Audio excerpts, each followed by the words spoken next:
Federal voting rights legislation continues to be stalled on Capitol Hill. That might be putting it mildly. Last night, once again, the president called on the Senate to pass both voting rights bills. Take a listen. The most fundamental right in America is the right to vote and have it counted. And look, it's under assault. In state after state, new laws have been passed. Not only to suppress the vote, we've been there before, but to subvert the entire election. We can't let this happen. Tonight I call on the Senate to pass the Freedom to Vote Act, pass the John Lewis Act, Voting Rights Act. And while you're at it, pass the Disclose Act so Americans know who's funding our election. Cliff Albright is the co-founder and executive director of Black Voters Matter. Cliff, not many moments there for you last night, and not minutes on this subject, seconds. How many seconds did you count? No, I think if we made it up to 40 seconds or if we made it up to a minute, then that would be generous. It's an improvement over last year's, but the bar was really set low last year because it was even less than what we saw last night. Nowhere near enough time being paid to what he says is the most fundamental issue and the most fundamental right that we have. That he needed to demonstrate that in this speech. He didn't do so. In fact, in many ways, it was actually a step backwards. Because think about it, people are pointing out that he called for the passage of those two bills, but he did not go as far as what he had done in Georgia just last month or in January, where he explicitly called for modifying the filibuster in order to pass the bills. He didn't mention the filibuster at all last night when he made that call. So to a certain degree, he actually took a step backwards to where he was in 21 and not acknowledging where he had moved to in just a month or two ago. Cliff, address your concerns to Black Americans who want that Aaron Sorkin West Wing moment where the president points to Joe Manchin, by the way, who was sitting with the Republicans, and Kirsten Sinema, get it done and have it on my desk by Monday. That didn't happen. So that being the case, where are we right now with regards to voting rights? Yeah, so we're at a point similar to where we were last year, where we have got to continue to push for it, right? We got to continue to elevate it and raise the issue. We can't let people forget about it. So to that extent, we're glad that he at least mentioned it last night, but we have to continue to push the issue. That's part of what we'll be doing next week. We're coming up on the 57th anniversary of Bloody Sunday.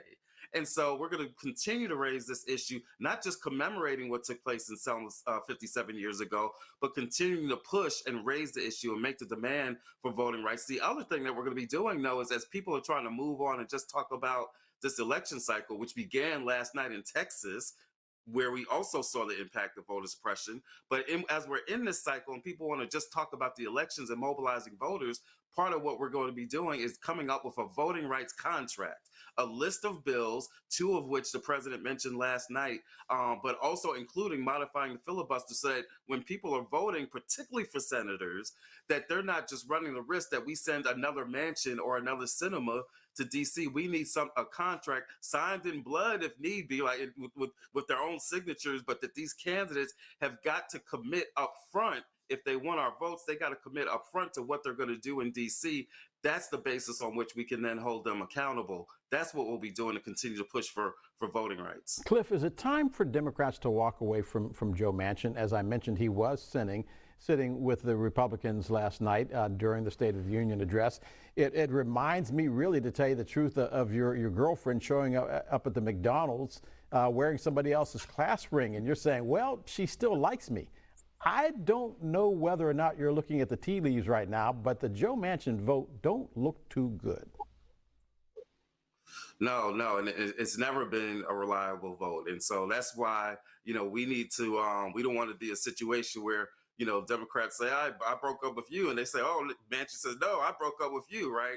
We need to be acting proactively right now. That's why we're talking about this voting rights contract. That's why we're trying to key Senate seats that are up for grabs, not just defending Georgia and Arizona and other places, but, we're looking at Pennsylvania and Ohio, Wisconsin.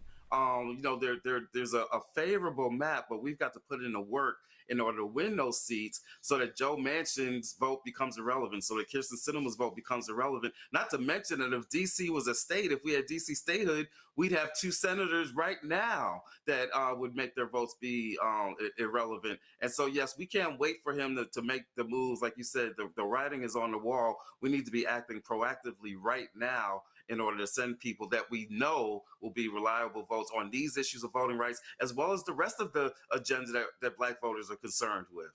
34% of the voters in the state of Louisiana are Black. John Kennedy is running for the Senate in Louisiana. John Kennedy, by the way, is a Rhodes Scholar, I believe it is. He's either Ivy League or a Rhodes Scholar, a former Democrat. Why not go after him if Joe Manchin ain't into you no more? Yeah, I mean, you know, we're actually looking at that Louisiana Senate race. You know, you got Gary Chambers who's running down there. He's made some noise with some really interesting and provocative ads. But you know, that's part of the problem. Yeah, let's just lance the boil on that one. That's the brother sitting in the chair smoking a blunt and burning the Confederate flag. Right. I just want our audience to remember who we're talking about. But keep on going. Yeah, no, definitely, and that's part of the problem that we've seen, is that too often the establishment Democrats, the traditional Democrats, have written off parts of this country. That's literally why Latasha Brown and I formed Black Voters Matter Fund 5 years ago in the midst of that Alabama race, right, between Doug Jones and Roy Moore, because we believe that, you know, Black voters matter in all of these states, that no state needs to be written off or just discounted, that we need to be fighting these battles everywhere, and that we can win, and we are demonstrating that. And there's no reason why Louisiana can't be the same. After all, there's actually a Democratic governor in Louisiana, so there's no reason at all to write that state off. That's a winnable seat, especially when you got somebody like Kennedy, who I don't know if he's a Rhodes Scholar or an Ivy Leaguer, but if he is, that just goes to disrupt the notions around the talent that necessarily, you know, people assume comes with being a Rhodes Scholar, right? But at the end of the day, he's vulnerable.